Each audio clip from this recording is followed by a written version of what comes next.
India BrahMos aerospace जो है वो एक डील साइन कर रही है, तकरीबन $200 मिलियन की है, जिसमें वो सुपरसोनिक क्रूज मिसाइल्स दे रहे हैं इंडोनेशिया को। अब ये आप देख लें कि ये एक बड़ी डेवलपमेंट है फॉर इंडिया। आपको पता है कि भारत के जो वज़ीर आज़म है वो ऑलरेडी ये कह चुके हैं कि जनाब हम अपनी जो डिफेंस एक्सपोर्ट है उसको उन्होंने $5 बिलियन पे लेके जाना है।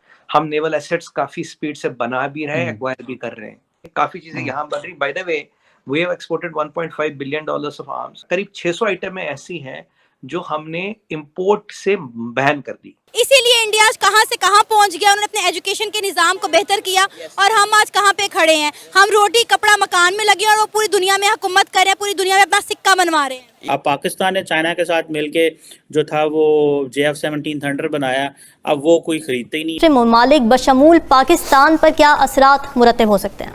बहुत बड़े असरात हो सकते हैं। और इन्होंने ये समझ लें कि ये इनकी पहली जो है फॉरेन डील है, जो कि सेकंड होगी, क्योंकि ये पहली जो थी इन्होंने फिलीपाइंस को तकरीबन 375 मिलियन के जो शोर बेस्ड एंटी शिप मिसाइल दिए थे। तो यही कहते हैं कि यार हमारे लिए तो थ्रेट पाकिस्तान नहीं है, हमारे लिए थ्रेट चाइना है।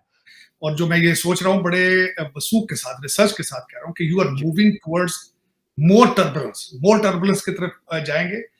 हेलो दोस्तों, स्वागत है आप सभी का एपी ज्ञान चैनल पे। तो फ्रेंड्स, आइए देखते हैं पाकिस्तानी मीडिया की लेटेस्ट वीडियो। एक बहुत बड़ी खबर जिसने पाकिस्तानी मीडिया को हिला के रख दिया है, और खबर यह है कि भारत और इंडोनेशिया के बीच डील हुई है, और उस डील के अंदर भारत इंडोनेशिया को $200 मिलियन के भारत में बने सुपरसोनिक क्रूज मिसाइल बेचेगा, जो कि भारत के डिफेंस एक्सपोर्ट को एक तगड़ा बूस्ट है। और मेक इन इंडिया के तहत भारत के लिए यह एक बहुत बड़ी सफलता है। भारत अपने यहाँ बने ब्रह्मोस कॉरपोरेशन के तहत यह मिसाइल इंडोनेशिया को देगा। तो वहीं पे पाकिस्तानी मीडिया इस बात पे रो रही है कि पाकिस्तान और चाइना के कोऑपरेशन के साथ बने J-17 थंडर को दुनिया में कोई नहीं ले रहा। साथ ही साथ पाकिस्तानी मीडिया इस बात को भी लेकर रो रही है क्योंकि इंडोनेशिया एक मुस्लिम मेजोरिटी देश है, तो वह भारत से हथियार खरीद रहा है। तो यह अपने आप में पाकिस्तान के लिए एक बहुत बड़ा झटका है। वैसे तो भारत फॉरेन ट्रेड में किसी रिलीजन एंगल से देखता नहीं, इसलिए भारत को यह नहीं फर्क पड़ता कि कौन देश ले रहा है या नहीं ले रहा है। तो दोस्तों, आइए देखते हैं पाकिस्तानी मीडिया के इस लेटेस्ट वीडियो को। साथ ही साथ आपसे रिक्वेस्ट है कि प्लीज इस चैनल को सब्सक्राइब करके हमें सहयोग दें। Thank you.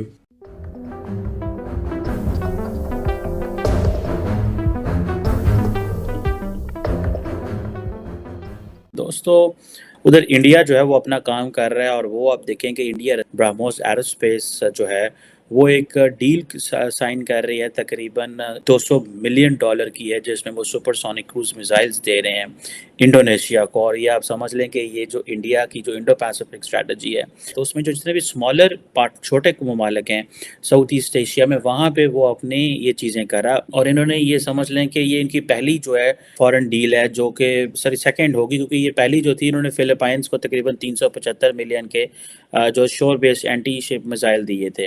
आपको पता है कि भारत के जो वज़ीर आज़म है वो ऑलरेडी ये कह चुके हैं कि जनाब हम अपनी जो डिफेंस एक्सपोर्ट है उसको उन्होंने $5 बिलियन पे लेके जाना है। और जो ब्रह्मोस एरोस्पेस है वो ये कह रहे हैं कि हमारी जो इंडोनेशिया के साथ जो डील चल रही है वो तकरीबन $200 मिलियन की है एटलीस्ट, लेकिन ये $350 मिलियन तक भी जा सकती है। अब ये आप देख लें कि ये एक बड़ी डेवलपमेंट है फॉर इंडिया।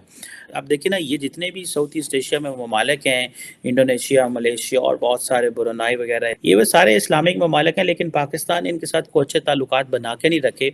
उसकी वजह यह है कि हम उन मुल्कों के करीब जाते थे जिन मुल्कों जो हमें पैसे देते थे। हमें तो बार बार यही कहा जाता है जनाब कि पाए ना ए जड़ा मुल्क है, इतू सानू रियाल लभेगा, इतू यूरो लभेगा, इतू डॉलर लभेगा। तो हम क्या कर रहे हैं, ऐसी जनाब उस पास जा ही नहीं रहे। हमने आंखें बंद की थी, बिल्ली को देख के जो कबूतर आंखें बंद कर लेते थे। अब आप देखेंगे अगर पाकिस्तान एक रीजनेबल डिफेंस स्पेंडिंग भी नहीं करता तो आप इंडिया जो है वो तो आपको नहीं माफ़ करेगा।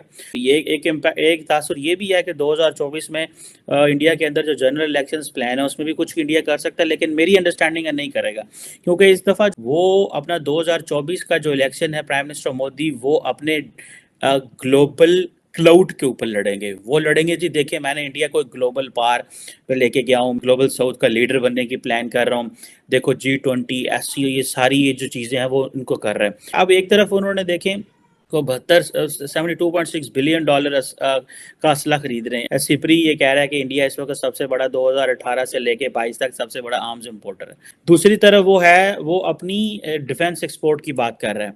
इट मींस के वो अपनी, जिसे वो कहते हैं ना कि हमने अपनी डिफेंस एक्सपोर्ट को ट्रिपल करना है, फाइटर जेट्स, चॉपर्स, ये वो जो उनसे बिक पा रहा है। और आपको पता है कि इंडिया जो थर्ड हाईएस्ट मिलिट्री स्पेंडर है अमेरिका और चीन के बाद, और बाकी मुल्क जो है फिर इसके बाद वो नीचे आ जाते हैं। अब पाकिस्तान में बहुत सारे लोग इसको एक डिस्टेबलाइजिंग डायनामिक समझते हैं, ग्लोबल स्ट्रेटेजिक जो एनवायरनमेंट है। अब पाकिस्तान ने चाइना के साथ मिलके जो था वो JF-17 थंडर बनाया, अब वो कोई खरीदते ही नहीं। अर्जेंटीना के साथ हुआ लेकिन वो डील बाहर मार आ गई। और हम जो है वो क्योंकि चाइनीज़ पार्टनर, डिफेंस पार्टनर होने की वजह से हम खुल खिला के चीज़ें नहीं बेच रहे। इधर देखिए इंडिया रशिया जो है वो मिल के वो चीज़ें बेच रहे हैं, अमेरिकन खामोश बैठे हुए हैं। देखिए ये इंडिया वो लिवरेज एंजॉय करता है। इंडिया मुस्लिम वर्ल्ड में भी लिवरेज सारी ले गया, मिडल ईस्ट में वो वैसे करीब हो गया, वो मजहबी लेंस में जा ही नहीं रहे क्योंकि उन्होंने पता है यार कारोबार करो, बिजनेस, और उनको पता है। और दूसरी बात यह है कि इंडिया को जितना बड़ा हवा और जितनी बड़ी चीज़ अमेरिकन पेश कर रहे हैं साउथ ईस्ट एशिया में और सारे खित्ते में, तो एवरी कंट्री बेसिकली डिज़ायर्स कि हमारी इंडिया के साथ लेन देन, हमारी लाइन सेट हो। इंडिया को जो एडवांटेजेस हैं वो पाकिस्तान उन एडवांटेजेस के करीब तरीन भी नहीं है।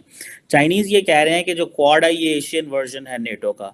तो ये जो one of the reasons Pakistan has been calling the Kashmir a nuclear flash point, it has basically gone into the dustbin in fact. Sumit भाई, एक तो ये बताइएगा कि सिप्री की जो रिपोर्ट आती है वो कहते हैं कि इंपोर्ट्स आप लोगों ने की हैं और गालिबन आप लोग अभी भी टॉप पर मौजूद हैं, और आगे क्या इरादे हैं, खुद सेल्फ सफिशिएंट जो स्कीम आप लोगों की चल रही है नरेंद्र मोदी साहब की, उस पे कितना अमल दरामद हुआ? देखिए अगर आर्म्स की बात करें, yes we are the biggest arms importer eight.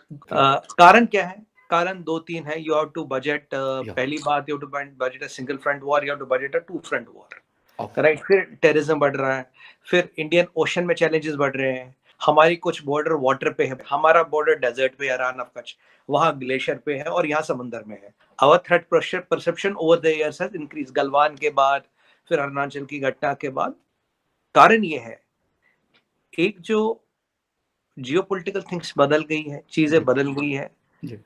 हमने मिलिट्री का बजट बढ़ाया फॉर कैपिटल एक्सपेंडिचर, हम नेवल एसेट्स काफी स्पीड से बना भी रहे हैं, एक्वायर भी कर रहे हैं, तो इसके लिए ये बजट बढ़ रहा है। करीब 600 आइटमें ऐसी हैं जो हमने इंपोर्ट से बैन कर दी। जैसे बुलेट्स की बात करें, जैसे बुलेट प्रूफ जैकेट्स की बात करें, हेलमेट्स की बात करें, ट्रक्स की बात करें, ऐसी कई सारी चीजें फखर भाई जो अलाउड नहीं इंपोर्ट करना, वो इंडिया में ही बन रही है। काफी चीजें यहाँ बन रही। By the way we have exported $1.5 billion of arms, और in next 2 years we have a target of $5 billion.